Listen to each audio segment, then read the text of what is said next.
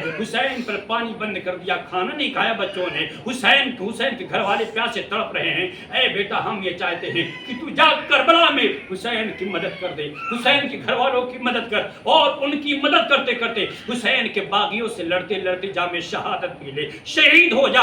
آپ دیکھیے ایک وہ ماں ہے جو اپنے بچے کو فنا کر رہی ہے, ایک وہ ماں جو اپنے بچے کو حسین کی محبت میں قربان کر رہی ہے. واہ حسین کیا آپ کی عظمت ہے, اے حسین آپ کے صبر کو سلام, حسین آپ کے عظمت کو سلام, حسین آپ کے مقام کو سلام. حسین پاک کی محبت میں ماں اپنے نوجوان بچے کو بھیجتی ہے.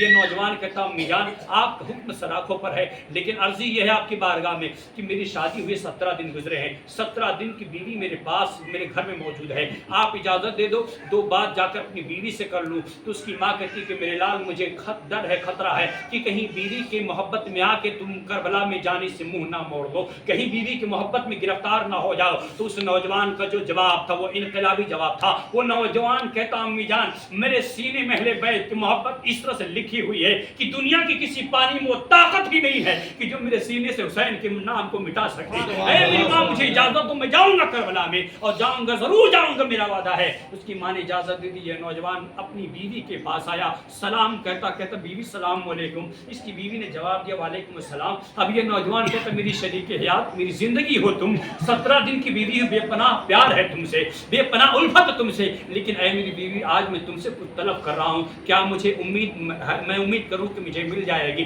تو اس نے کہا کہ میرے شوہر آپ مانگیے, میں تو آپ کی بیوی, میری ساری زندگی تو آپ ہی کے لیے ہے, آپ مانگیے مجھ سے کیا مانگنا چاہتے ہیں. اس نے کہا میری بیوی میں تم سے کچھ اور نہیں مانگتا, صرف یہ مانگتا ہوں کہ کربلا کا میدان ہے, یزیدیوں نے امام کو دھوکے سے بلا لیا ہے, نبی کا شہزادہ کربلا میں گھرا ہوا ہے, نبی کے خاندان کی عورتیں کربلا میں گھری ہوئی ہیں, اور نبی کے بیٹوں پر پانی بند کر دیا گیا ہے, 3 دن ہو گیا کھانا نہیں کھایا ہے. اے میری بیوی میں چاہتا ہوں کہ جاؤ مولا حسین کی مدد کر دوں, تم اجازت دے دو میں جاؤں اور ان کے دشمنوں سے لڑتا رہوں, اور لڑتے لڑتے اپنی گردن کو کٹا دوں. تو بیوی نے سر کو جھکایا اور ایک آرزو بھری آہ کھینچی. بیوی نے ایک جواب دیا جس سے انقلاب آ گیا. بیوی نے ایک آرزو بھری آہ کھینچی, کہتی کہ میرے شوہر افسوس ہے کہ اسلام نے عورتوں کو جنگ کرنے کی اجازت نہیں دی ہے, ورنہ میرا شوہر کربلا میں حسین کے دشمنوں سے لڑنے کے لیے تو تنہا نہ جاتا, بلکہ حسین کے باغیوں سے لڑنے کے لیے تیری بیوی بھی تیرے ساتھ چلتی. لیکن اے میرے شوہر اسلام نے عورتوں کو جنگ میں جانے کی اجازت نہیں دی ہے, لیکن تم مجھے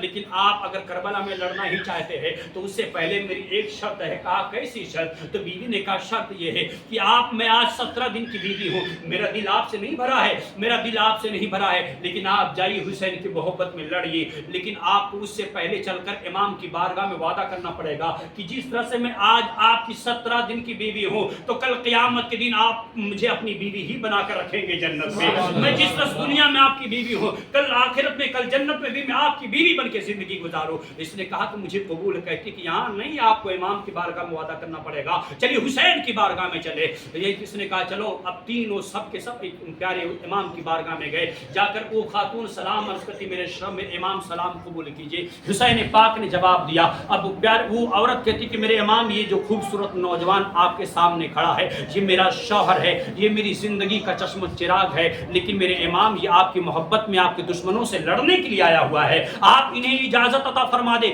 یہ جائے اور جانے کے بعد آپ کے دشمنوں سے لڑ سکے, آپ کے دشمنوں سے لڑے اور آپ کے دشمنوں کی زندگی کو تباہ و برباد کر دے. میرے امام نے کہا کہ ٹھیک اجازت ہے.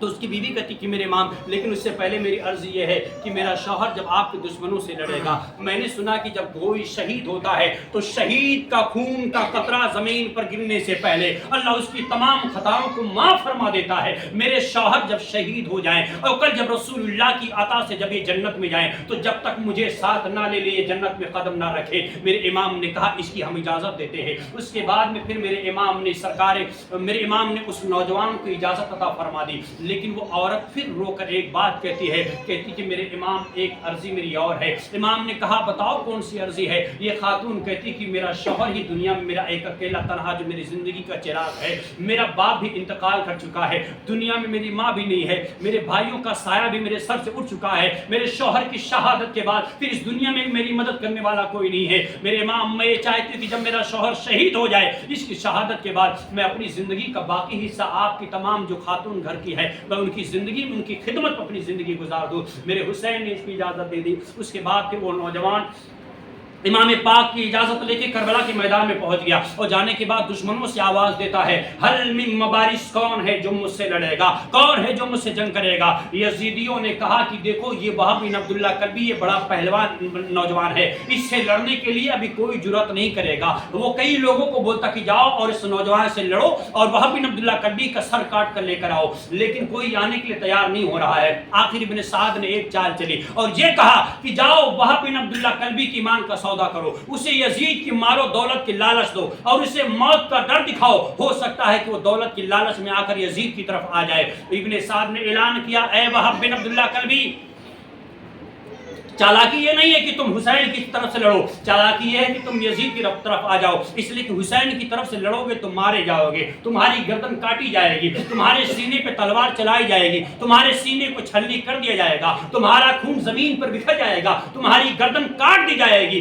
حسین کی طرف سے مت لڑو، حسین کی طرف سے لڑو گے تو موت ملے گی، اور اگر حسین کی طرف لڑو گے تو موت ملے گی، یزید کی طرف سے لڑو گے تمہیں دولت ملے گی۔ لیکن وہب بن عبداللہ کلبی کا ایمان منور ہو چکا تھا، انہوں نے جواب دیا اے یزیدیوں سن لو، تمہیں تمہاری دولت مبارک ہو، ہمیں حسین کی محبت مبارک ہو۔ اے یزیدیوں تمہیں تمہاری دولت مبارک ہو۔ ارے نادانو تم کہتے ہو کہ حسین کے پاس کچھ نہیں ہے، یزید کے پاس دولت ہے، لیکن اے نادانو سن لو، اگر یزید کے پاس مال و دولت ہے تو حسین کے نانا کے پاس جنت ہے، اور تمہیں یزید کی دولت مبارک ہو اور ہمیں حسین کے نانا کی جنت مبارک ہو۔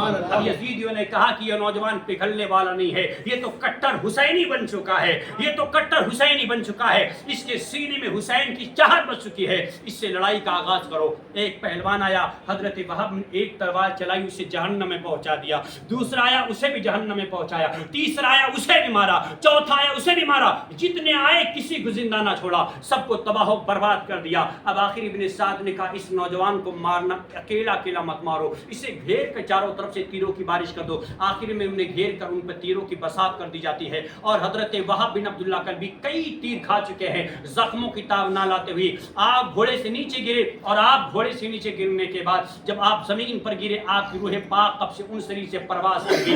انا للہ و انا الیہ راجعون۔ حسین کی محبت وہب بن عبداللہ کلبی نے اپنی جان کی قربانی پیش کر دی ہے۔ یزیدیوں نے آپ کے سر کو کاٹ کر امام کے خیمے کی طرف پھینک دیا، حسین پاک باہر نکلے اور اس کے سر کو لے جا کر ان کی ماں کے پاس رکھا اور کہا اے بوڑھی مالو تمہارے بیٹے نے تمہارا حق ادا کر دیا۔ اس کی ماں اپنے بچے کے سر کو لے کر اپنی آنچل میں کہتی ہے، پیشانی کو چوما کہتی میرے لال آپ نے میرا بیٹا ہونے کا حق ادا کر دیا، میں بھی تم سے راضی ہو گئی، میرا خدا بھی تم سے راضی ہے۔ آج دیکھ لیں وہی کربلا ہے جہاں پر مائیں حسین کی محبت اپنے نوجوان لال کو قربان کرتی تھی۔ آپ سوچو حسین کیا ہے؟ حسین کو سمجھنا ہے تو کتابوں کو پڑھو، حسین کو سمجھنا ہے تو رسول کونین کی حدیث کو پڑھو۔ میرے نبی نے فرمایا حسین میرے دل کا ٹکڑا ہے، حسین میرے دل کا ٹکڑا ہے، اور حسین مجھ سے ہے اور میں حسین سے ہوں، یہ فرمان میرے مصطفیٰ کا ہے۔ اے میرے پیارے ہم حسینی ہیں، انشاءاللہ آخری زندگی کی آخری سانس تک ہم حسینی ہی بن کی زندگی گزاریں۔ ہم لوگ حسینی ہے۔ حسین پاک نے کربلا و بلا کے میدان میں جس مشن کے لیے انہوں نے جنگ کیا تھا، کس لیے جنگ کیا تھا؟ سیاست کی جنگ نہیں تھی، وہاں پر کسی اور چیز کی جنگ نہیں تھی، وہاں جنگ صرف اور صرف مذہب اسلام اور شریعت مطہرہ کی پاسدانی کے لیے تھی۔ حسین پاک نے کہا کہ جو شرابی ہوگا ہم اسے اپنا پیر نہیں بنا سکتے۔ آپ کی لڑائی شراب کے خلاف تھی، آپ کی لڑائی جوئے کے خلاف تھی، آپ کی لڑائی زناکاری کے خلاف تھی، آپ کی لڑائی دنیا سے خرافات کو مٹانے کے لیے تھی۔ حسین پاک رضی اللہ تعالیٰ عنہ نے کہا کہ ہم یزید کے سامنے نہیں جھک سکتے، ہماری گردن کٹ سکتی ہے مگر ہم نانا جان کی شریعت پر آنچ نہیں آنے دیں گے۔ قتل حسین اصل میں مرگ یزید ہے، اسلام زندہ ہوتا ہے ہر کربلا کے بعد۔ جب حسین پاک کو شہید کیا گیا، ان کی گردن کاٹی گئی، تمام یزیدی بڑے خوش تھے کہ آج ہم نے حسین کو مار دیا ہے، ہم نے حسین کو قتل کر دیا ہے۔ حسین پاک کا سر کاٹ کر کوفہ کی گلیوں میں نیزے پر ٹانگ کر یزیدی گھما رہے تھے اور ڈھول بجا رہے تھے کہ ہم نے فتح حاصل کر لی ہے، لیکن حسین پاک نے لوگوں کی زبان بند کر دی۔ اپنے وفات کے بعد بھی نیزے پر جب ان کا سر ٹانگ کر جب کوفہ کی گلیوں میں گھمایا جا رہا تھا تو ساری دنیا نے دیکھا تھا کہ نیزے پر بھی حسین کا سر قرآن کی تلاوت کر رہا ہے، نیزے پر بھی حسین کا سر قرآن کی تلاوت کر رہا ہے۔ حضرت زید بن ارقم نے سنا کہ حسین کا سر نیزے پر قرآن کی تلاوت کر رہا ہے، جبھی تو شاعر کہتا ہے کہ قرآن کہتا ہے مرتے نہیں خدا والے، یہ شان دنیا میں رکھتے ہیں مصطفیٰ والے، ہوائیں ظلم کی چلتی رہیں گی تو ایک دن زمین کو چیر کے نکلیں گے کربلا والے۔ اللہ تعالی ہم سب کو سچا حسینی بنائے۔ مختصر سا پروگرام گا کہ انشاءاللہ شہادت کے عنوان پر ہم 10 محرم کو انشاءاللہ تعالی یہاں پر 9 بجے تقریر شروع ہوگی، 9 سے 10 بجے تک انشاءاللہ ہم واقعات کربلا، سرکار امام حسین کیسے شہید ہوئے، حضرت عباس علمبردار کیسے شہید ہوئے، علی اکبر پر کتنا ظلم و ستم ڈھایا گیا، اور ہم انشاءاللہ تعالی پیارے آقا صلی اللہ علیہ وسلم کے خاندان کی شہادت بیان کریں گے، آپ سنیے گا انشاءاللہ تعالی۔ ابھی آج جتنا بیان ہوا اللہ تعالیٰ اسے قبول فرمائے، اور ہمارے جن لوگوں نے، ہمارے محبین نے اس پروگرام کا انعقاد کیا ہے، اللہ تعالیٰ ان کی اس عقیدت کو، ان کی اس محبت کو سرکار حضور مجاہد ملت کی بارگاہ میں، سرکار مخدوم اشرف سمنانی کی بارگاہ میں، سرکار امام حسین کی بارگاہ میں قبول فرمائے، اور جن جن لوگوں نے خانقاہ میں تعاون پیش کیا ہے، انہوں نے اپنی رقم پیش کی ہے، اللہ تعالیٰ ان کی بھی کمائیوں میں برکت عطا فرمائے اور ان کے رقم کو اللہ قبول فرمائے۔ ہمارے یہ جمیل بابو ہیں، انہوں نے آپ ساری خانقاہ کے لوگ، پورے اڑیسہ بنگال، پورے جہاں کے لوگ، پورے ہندوستان بھر سے آپ خانقاہ میں آتے ٹھہرتے ہیں، جس نل اور ہینڈ پمپ کا پانی آپ پیتے ہیں انہوں نے اپنے ماں باپ کے نام سے اس پر نل کو لگایا ہے، جمیل بھائی نے۔ یعنی کہ جب خانقاہ کی شروعات ہوئی تھی تو انہوں نے 35,000 روپیہ انہوں نے ہم کو صرف ہینڈ پمپ لگانے کے لیے دیا تھا، کہا کہ ہم اس کو اپنے ابو کے نام سے لگائیں، سبحان اللہ۔ تو ایسے ہی بہت سارے لوگ ہیں جو خانقاہ میں اپنی تعاون پیش کر رہے ہیں۔ ہمارے کئی لوگ ہمارے چاہنے والے ان کا کہ خانقاہ کے کچھ روم میں ٹائل فائل والا کچھ کام کرا دیجیے، جو رقم ہوگی ہم اسے دے دیں گے۔ تو ہم ان سب کے لیے ہم دعا کرتے ہیں کہ اللہ تعالیٰ ان سب کے جائز مقاصد کو اللہ پورا فرمائے اور اس خانقاہ کو اللہ آباد فرمائے۔ اس خانقاہ میں جتنے لوگ بھی یہاں پر مریض بن کے آئے ہیں، اللہ تعالیٰ سبھی کو سرکار مخدوم اشرف سمنانی، سرکار مولا امام حسین کے صدقے میں اللہ ان کی تمام پریشانی دور فرمائے۔ استغفر اللہ ربی من کل ذنب واتوب الیہ، وآخر دعوانا ان الحمد للہ رب العالمین۔ السلام علیکم و رحمۃ اللہ۔